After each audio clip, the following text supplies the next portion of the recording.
Hello. Today we would be talking about option strategies. But before we do that, let's try and understand what are options.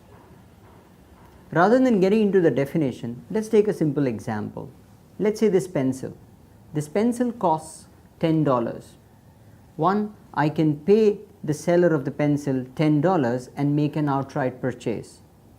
But in options, what I do is to buy an option to buy this pencil, which means I pay an additional $1 to secure this right or option.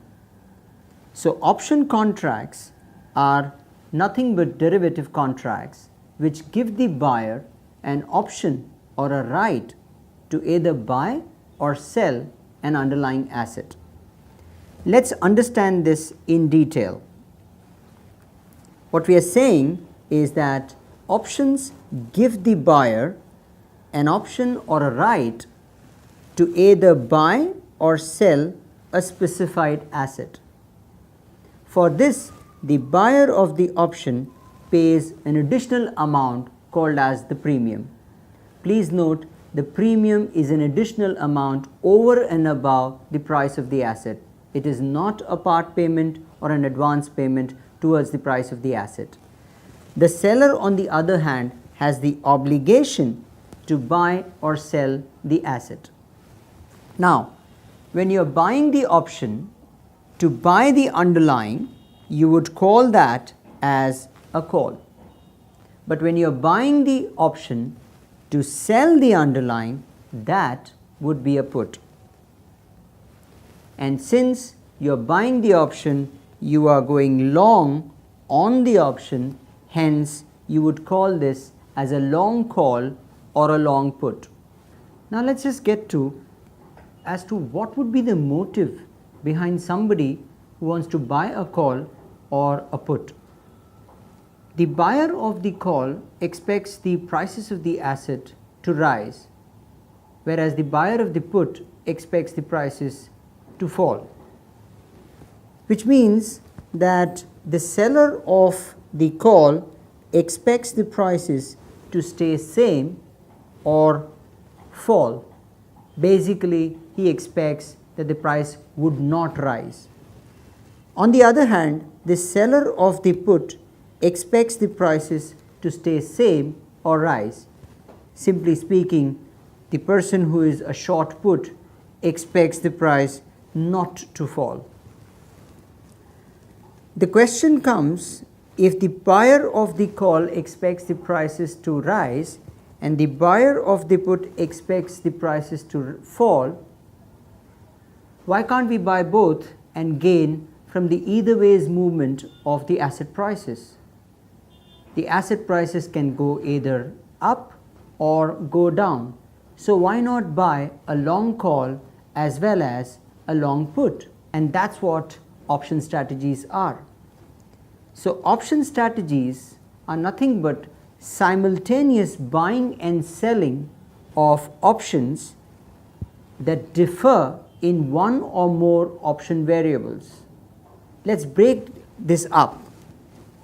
Option strategies are simultaneous buying or selling of one or more options, which means you either buy a call or sell a call, buy a put or sell a put. Also, they can differ in other option variables, which means you can buy or sell multiple strikes or multiple expiries.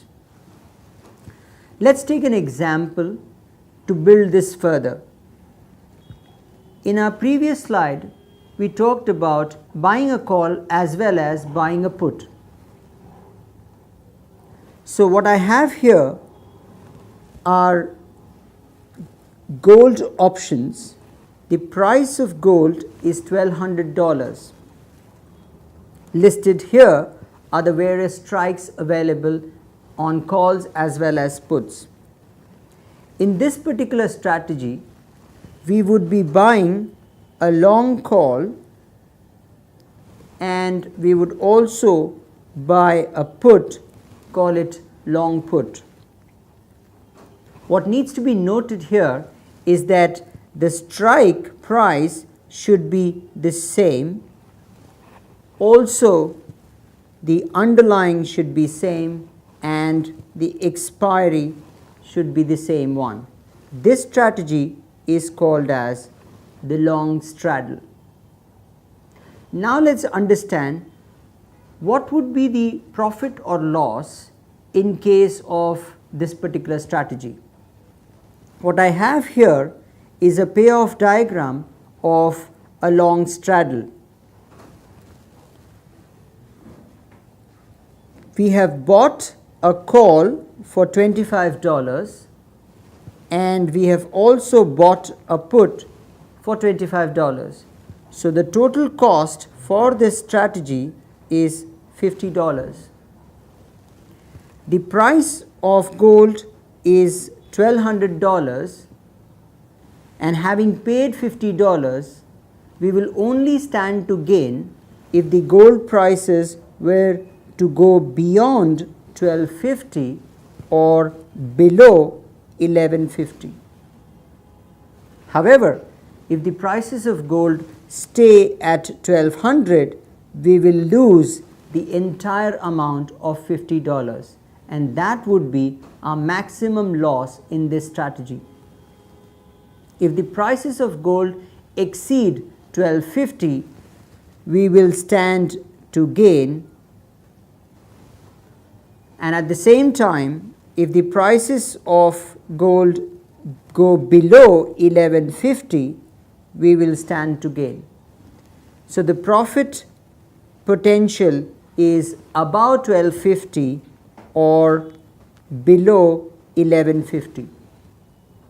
However, if the prices stay between $1,150 and $1,250, we will stand to lose. This strategy is called as the long straddle. This strategy is adopted whenever we expect the asset prices to be highly volatile. Say for instance, in case of an event risk, you might just want to hedge it by buying a long straddle. Let's take another example of another strategy wherein we would now be going long on the call but going short on the put. This strategy is called as the long synthetic. What I have here is the underlying crude oil futures. The underlying price is $140. Now I know currently the price is roughly around $100, and in no way I'm trying to predict the prices to be going to $140. This is just an hypothetical example. In this strategy, we are going long on the call, but we are going short on the put. Also, the point to be noted is that the strike remains the same, which is $140 in this case.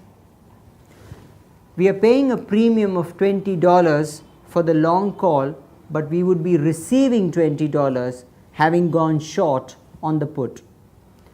Let's try and understand the payoff for this particular strategy. In this strategy, we have paid a premium of $20, but at the same time received a premium of $20. This means that we have no cost on this particular strategy. This means that we have no cost on this strategy. The break-even point hence would remain at the strike price, which in this case is $140. What I have built in here are various scenarios that if the prices were to rise or fall, what would be the net profit or loss for us. Say for instance, if the prices of crude were to rise to $160, in this case the long call will yield us no profit or loss, since we have paid $20 for the long call over and above the $140 strike. the short put will give us a profit of $20 because the buyer of the put will not exercise the put, hence we get to keep the $20 premium that we've received when we went for a short put. The short put will give us a profit of $20 because the buyer of the put will not exercise the option, hence we would get to keep the $20.